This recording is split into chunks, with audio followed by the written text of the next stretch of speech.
Alors, comme tous les Français, je suis pas mal les JO et avec passion puisqu'on ramasse pas mal de médailles, donc ça c'est quand même un super beau point.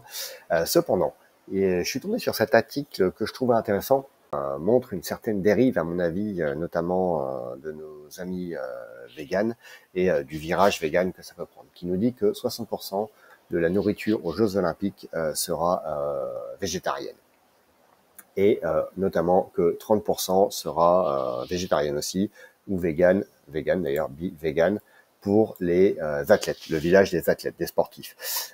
Voilà, alors en quoi ça me pose problème après cet article, bon voilà, va relater que la nourriture doit être locale, ça c'est très bien, j'ai aucun problème avec ça, qu'il faut éviter le gaspillage alimentaire, ce qui est une très bonne chose aussi, j'ai aucun problème avec ça.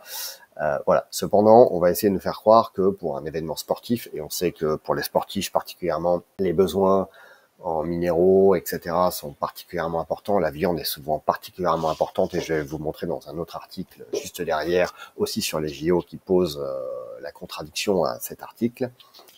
Ça m'étonnerait que des Léon Marchand, par exemple, ne se nourrissent qu'en végétarien. Alors je sais, on va me sortir l'argument des quelques grands joueurs ou des quelques grands athlètes qui sont végétariens, mais en vérité, il y en a pas tant que ça. Il y en a un qui est très connu, notamment, c'est Novak Djokovic, mais qui lui-même explique être obligé de prendre un peu de poisson de temps en temps. Voilà, parce que tout simplement, sinon, je vais pas vous refaire tout le débat vegan ou non vegan, mais il y a des carences qui finissent par apparaître, il y a des besoins de complémentation. Bref, c'est quand même un régime qui n'est pas un régime alimentaire naturel et sain à long terme a priori. D'ailleurs, aux grands étonnements, on voit dans cet article dont je vous parlais tout à l'heure que le restaurant du village olympique doit faire face au rationnement de certains aliments. Et ici, on nous parle particulièrement des œufs. J'ai vu d'autres articles, de choses qui nous parlent de la viande, notamment du poulet, des grillades, etc. Bref, des mets très appréciés et très demandés par les athlètes. Alors, on est quand même sur des athlètes professionnels, donc qui sont suivis par des nutritionnistes, etc. Donc, a priori, on est quand même sur des gens dont c'est le métier d'être performant, etc. Donc, ils vont faire très attention à ça. Donc, sur des gens qui vont avoir une connaissance assez fine de leurs besoins nutritionnels et on leur impose de ne pas avoir de quantité de viande suffisante. Voilà, je trouvais ça quand même très problématique, surtout que les véganes et les végétariens représentent vraiment une toute petite minorité de la population. Et voilà, là je trouve qu'il y a vraiment ce qu'on appelle une dictature de la minorité, des gens qui essaient d'imposer un mode de vie qui ne correspond pas à ce que veulent les gens. Alors, je comprends certains arguments peut-être écologiques, encore qu'il y a énormément à dire. On peut produire de la viande de très bonne qualité en moindre quantité, de façon très écologique, et l'aquaponie en est vraiment le modèle parfait.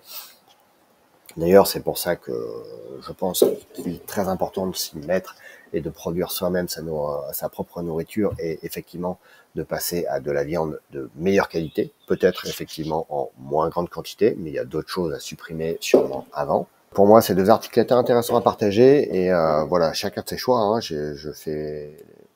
je ne juge pas si les gens veulent être véganes ou même végétariens, parce qu'il y a quand même pas mal de différences, mais là on est principalement sur un agenda plutôt vegan, et l'agenda vegan c'est quoi derrière? C'est l'interdiction de l'exploitation de tous les animaux et tous les produits animaux, et ce qui met en danger un nombre de pratiques énormes, dont beaucoup que j'aime beaucoup, que sont les élevages, avoir des animaux domestiques, faire de l'aquaponie notamment, et c'est là où je fais le lien un peu avec notre sujet, et je pense qu'il y a une certaine parole à prendre et résistance à faire, c'est que nos pratiques, que sont les pratiques de l'aquaponie, et même ceux qui pensent que, par exemple, oui, mais moi j'utilise que des poissons rouges ou des choses comme ça, je n'utilise pas de poissons pour les manger et les tuer.